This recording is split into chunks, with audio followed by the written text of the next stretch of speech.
Voici une nouveauté qui réjouira de nombreux parents. En effet, dès le 1er juillet 2012, le congé parental passe de 3 à 4 mois. L'idée est que les parents puissent bénéficier de 4 mois de congé en bloc ou en partie pour s'occuper d'un enfant jusqu'à ses 12 ans. À ne pas confondre donc avec le congé de maternité qui est de 15 semaines en Belgique ou le congé de paternité qui lui est de 10 jours.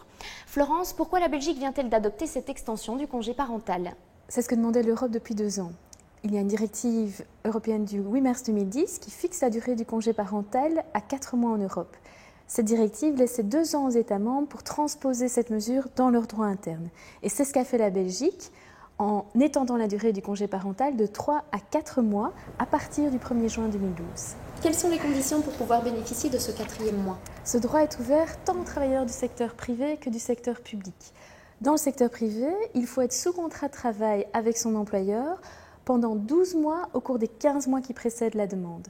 Dans tous les cas, il faut aussi être le parent biologique ou adoptif d'un enfant de moins de 12 ans ou de moins de 21 ans s'il a atteint d'un handicap.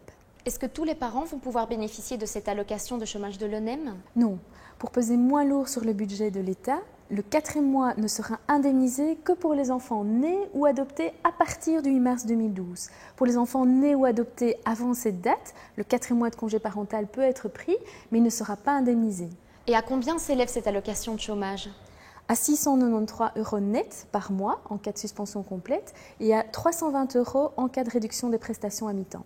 Donc si je comprends bien, le parent pourra donc prendre un congé parental sous différentes formes. Oui, tout à fait. Le travailleur peut décider d'interrompre complètement ses prestations pendant 4 mois ou il peut opter pour un mi-temps pendant 8 mois ou encore pour un 4/5e temps pendant 20 mois.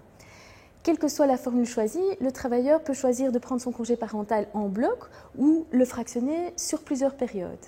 Et il peut aussi passer d'une formule à l'autre, par exemple commencer par une suspension complète pendant 1 mois, puis passer à un mi-temps pendant 6 mois. Et sous quel régime de travail doit-il revenir à la fin de son congé? La nouvelle législation prévoit qu'à la fin de son congé parental, le travailleur peut demander pour une durée maximale de 6 mois une adaptation de son régime ou de son horaire de travail. L'employeur réservera une suite à sa demande qui tient compte des besoins du travailleur, mais aussi des nécessités de fonctionnement de l'entreprise.